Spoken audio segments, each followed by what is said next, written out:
రైతులకు నమస్కారం. నాది ఎల్లారెడ్డిపేట. నేను మానక లక్ష్మణ్ను. నేను ఒక 5 ఎకరాల చేను నాటేసిన సార్. ఇప్పటి వరకు నాకు ఒక 2 యూరియా బస్తాలు దొరికినాయి. 3 సార్లు 3 లోడ్లు వచ్చినాయి. 3 లోడ్లు దించినప్పుడల్లా 220 బస్తాలు దించారు. ఆ లైన్ లో నిలబడితే ఒక బస్త దొరికింది. 6 ఎకరాల చేనుకు 3 బస్తాలు ఎలా వెళ్ళాలి చల్లలేకపోయినా చాలా ఇబ్బంది అయిపోయింది. ఇప్పటికీ యూరియా రాక 15 రోజులు అవుతుంది. నెక్స్ట్ యూరియా ధరలేదు. నా చేను మొత్తం నాశనం అయిపోయింది. ఆల్రెడీ నిన్న కూడా మన వీడియో బాబు గారు కూడా వచ్చి నా చేను మొత్తం వీడియో తీసిర్రు. నేను నిన్న ఊరి వచ్చిందని చెప్పేసి 225 బస్సులు వచ్చినాయి. 225 బస్సులు కర్ర బస్సులు వేరే ఊరికి పోతున్నాయి అని చెప్పి తెలిసింది. తెలిస్తే నేను ఒక లారీ ముందర నిలబడ్డా. ఒక రైతుల కోసం నేను కొట్లాడినా, మాకు ఊరియా కావాలి అని చెప్పేసి, మా పంటలు అన్ని నష్టమైపోతున్నాయని చెప్పేసి నేను రైతుల కోసమే మాట్లాడినా. నేను ఏ పార్టీతో నాకు సంబంధం లేదు. ఇంతవరకు నేను ఏ పార్టీ కండువ వేసుకోలేదు.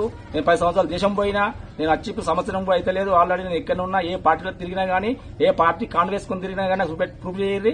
నేను ఏదంటే నేను ముక్కు రాస్తా.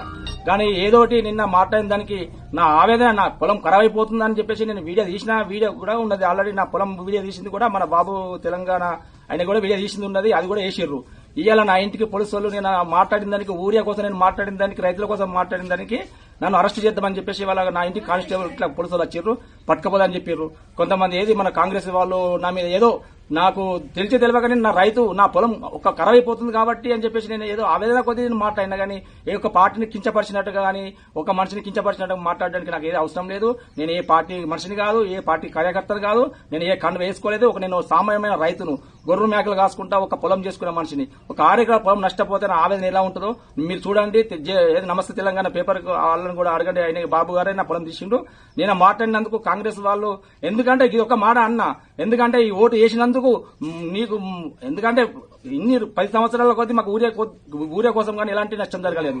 ఇప్పుడు జరిగింది కాబట్టి నేను ఏమన్నా అంటే, నా ఆవేదన కొద్ది ఏమన్నా మాట్లాడిందంటే, ఈ మళ్ళా నీకు ఓటేసినందుకు మా చెప్పుతోనే నేను కొట్టుకుంటున్నాం, మళ్ళా సరే రాదు అని చెప్పేసి మాట్లాడింది. అంతకంతే గానీ ఏదో నీ మీద కక్ష కట్టి కాదు. నేను ఈ కండ వేసుకోవడం కాలేదు. రాత్రి అంతా కుమ్మక్కాయి నా మీద నన్ను ఏమో చేయాలి, లోపల వేయాలని చెప్పేసి నేను రైతుల కోసం, నేను నా సొంత భూమి కోసం కొట్టాలేదు, నా సొంత ఇల్లు కోసం కొట్టాలేదు.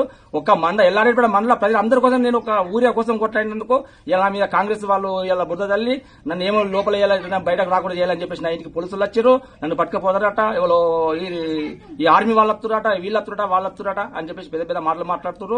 ఆల్రెడీ రాత్రి 9 గంటలకు కేసు బుక్ చేసిన మీద.